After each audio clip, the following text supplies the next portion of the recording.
Santos, welcome back to TNS Radio, mate. Yeah. As you know, we're going out live at the minute. Really unplanned kind of interview. Thanks very much for agreeing. Very short notice at this time in the morning to start going out again. Okay, so we'll pick up kind of where we left off there.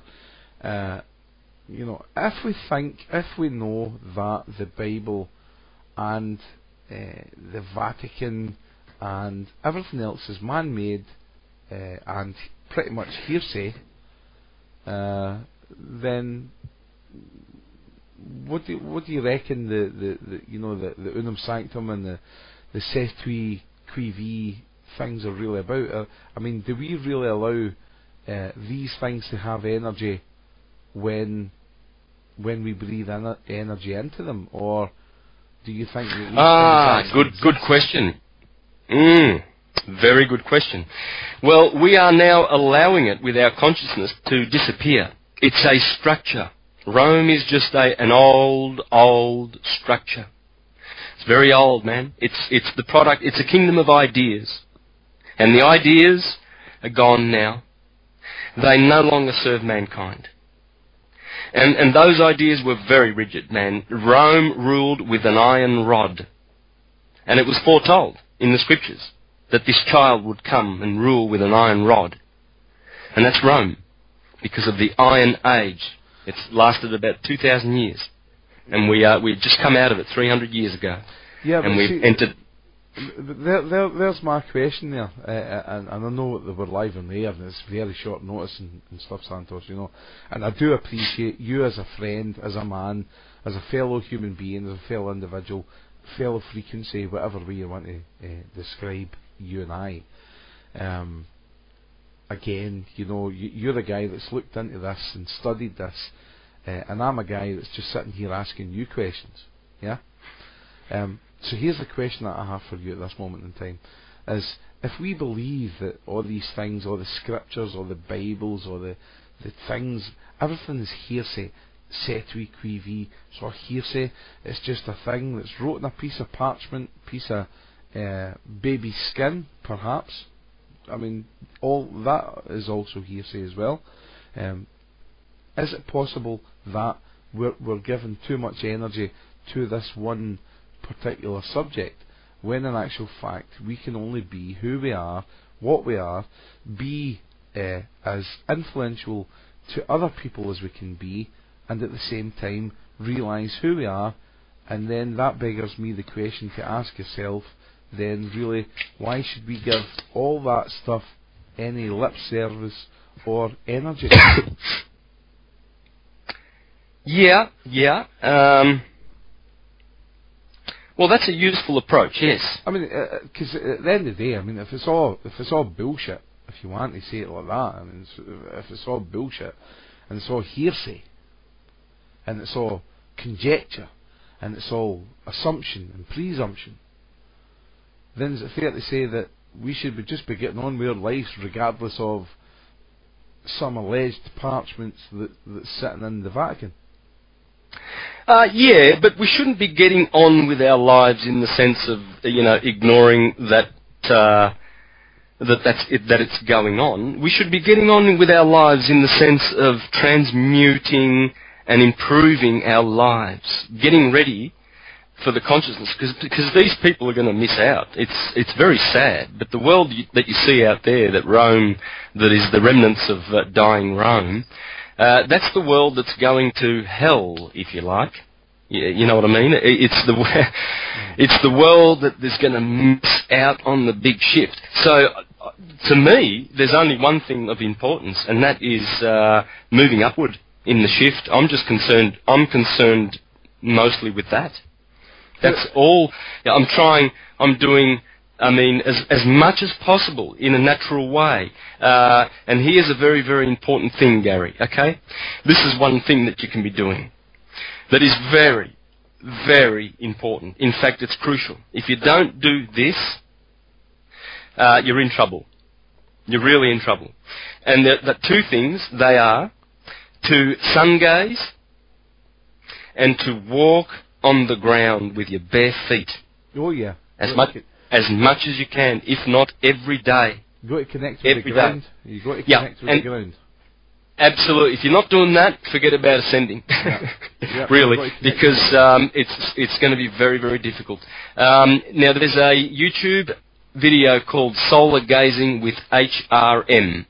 I would recommend to watch that YouTube video, Solar Gazing with HRM. And I've been doing it for a couple of years now. I've been solar gazing and I've been telling everybody, please gaze at the sun. And he teaches how to do it on that video, solar gazing. He teaches that you need to start off with 10 seconds the first time you do it. And the sun must be low on the horizon, either at sunrise or sunset. Because once you've done this for a certain period of time, once you've done it for long enough, you receive enough energy from the sun that you will not have to eat.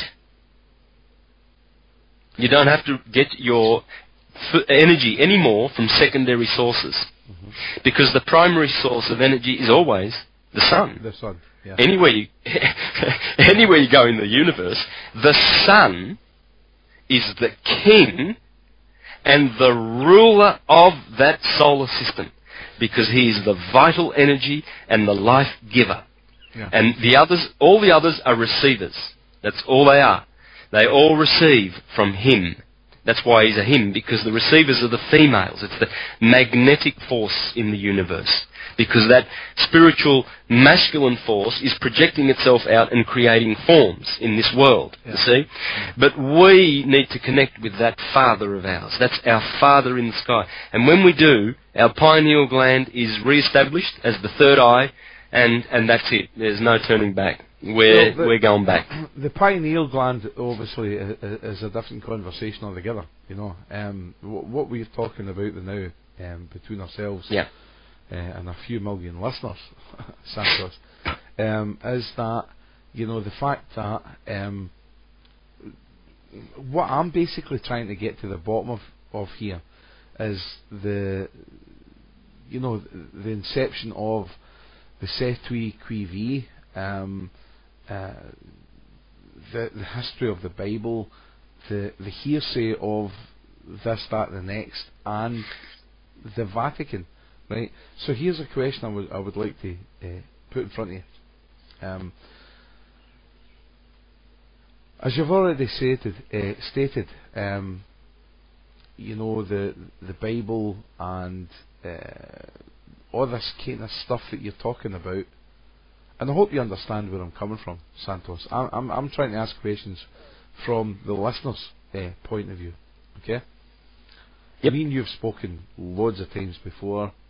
We both know where we're coming from, but at the end of the day, I'm trying to get to the bottom of what you're saying and get to a solution for the situation. Right now,